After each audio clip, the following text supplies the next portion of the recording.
Assalamualaikum warahmatullahi wabarakatuh. Perkenalkan, nama saya Puspa Dwiarianti dari kelas I4. Di sini saya akan menjelaskan deskripsi perusahaan dagang. Pengertian perusahaan dagang. Perusahaan dagang adalah perusahaan yang kegiatan usahanya membeli barang dagangan dengan tujuan dijual kembali tanpa mengubah bentuk seperti barang tersebut. Contohnya ada toko sembako, agen, dan supermarket. Lalu ada ciri kegiatan perusahaan dagang adalah yang pertama, pendapatan utamanya berasal dari penjualan barang dagangan. Lalu yang kedua, biaya utamanya adalah harga pokok barang dan biaya lainnya. Yang ketiga, dalam akuntansi terdapat akun persediaan barang dagangan. Yang keempat, sebagai bentuk perantara antara produsen dan konsumen. Lalu yang kelima, bentuk barang yang dibeli dan dijual sama. Yang keenam, tujuan utama mencari laba dengan menjual barang lebih tinggi dari harga belinya.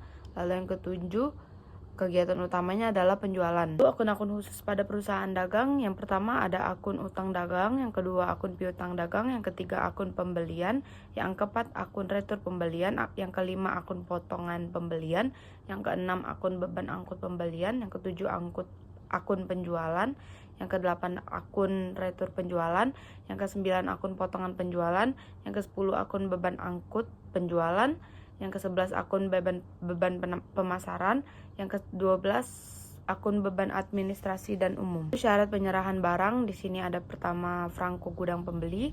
Barang yang diperjualbelikan akan menjadi hak milik pembeli pada saat barang tersebut sampai di gudang pembeli, sehingga segala bentuk resiko yang timbul selama dalam perjalanan menjadi tanggung jawab penjual, termasuk ongkos angkut barang.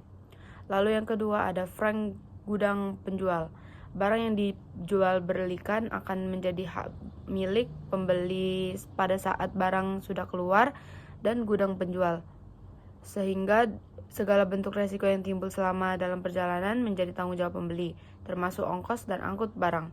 Lalu yang ketiga ada free on board shipping point atau FOB shipping point. Berlaku untuk pengiriman barang yang mengangkut kapal laut. Barang yang diperjualbelikan menjadi hak milik pembeli pada saat barang sudah sampai di atas kapal di pelabuhan penjual, sehingga bentuk resiko yang ditimbulkan dalam perjalanan sampai di gudang pembeli menjadi tanggung jawab pembeli. Lalu yang keempat ada free on board destination point atau FOB destination point.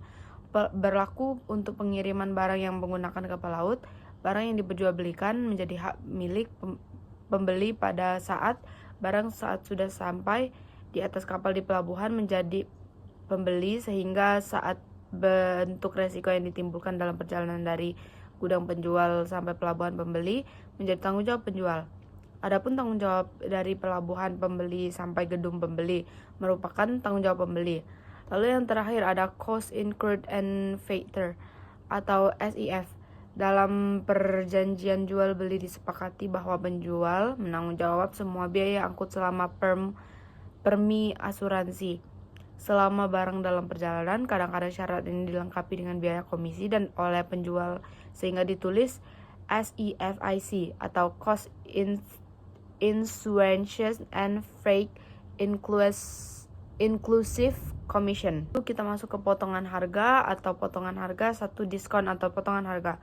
Potongan harga yang diperoleh karena harga barang yang dibeli dibayar sehingga pada penyerahan barang. Lalu yang kedua, potongan tunai atau kontan. Potongan harga yang diperoleh karena melunasi harga barang tersebut sebelum jatuh tempo.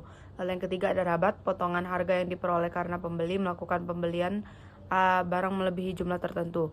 Contohnya seperti 75% gula tebu gulaku Yakemim premium itu seharga 12.500. Lalu ada gulaku premium seharga 11.000 rupiah. Lalu ada syarat pembayaran. Yang pertama 2/10 N per 30. Pembeli akan mendapat potongan sebesar 20 dari harga faktur apabila membayar dalam jangka waktu tidak melebihi 10 hari. Setelah tanggal faktur, batas waktu pembayaran adalah 30 hari setelah tanggal faktur. Lalu yang kedua ada N per 10 AOM atau end of month. Faktur harus dilunasi paling lambat 10 hari setelah akhir bulan tanpa mendapat potongan. Lalu yang ketiga ada 2/10 N per 30 ROG atau Receive of Good. Artinya pembeli akan mendapatkan potongan sebesar 2% yang dihitung dari harga faktur. Hal ini berlaku apabila membayar tidak melebihi 10 hari dari tanggal diterimanya. barang dan batas waktu pembayaran dihitung 30 hari dari tanggal penerimaan barana. Ada bukti-bukti transaksi dalam perusahaan dagang. Yang pertama, bukti kas masuk atau BKM, itu menerima uang. Lalu yang kedua, bukti kas keluar atau BKK, mengeluarkan uang. Yang ketiga, ada memo atau pencatatan antar bagian perusahaan. Lalu yang keempat, ada faktur atau bukti pembelian atau penjual kredit. Kelima, ada kwitansi atau bukti sejumlah penerimaan uang. Lalu yang keenam, ada nota kontan atau bukti pembelian tunai. Lalu yang ketujuh, ada nota debit atau bukti pengiriman kembali atas pembelian. Lalu yang kedelapan, nota kredit atau bukti penerimaan kembali atas penjualan. Lalu yang kesembilan, surat perintah pembayaran pada bank. Jadi sekian penjelasan saya dari deskripsi perusahaan dagang. Terima kasih.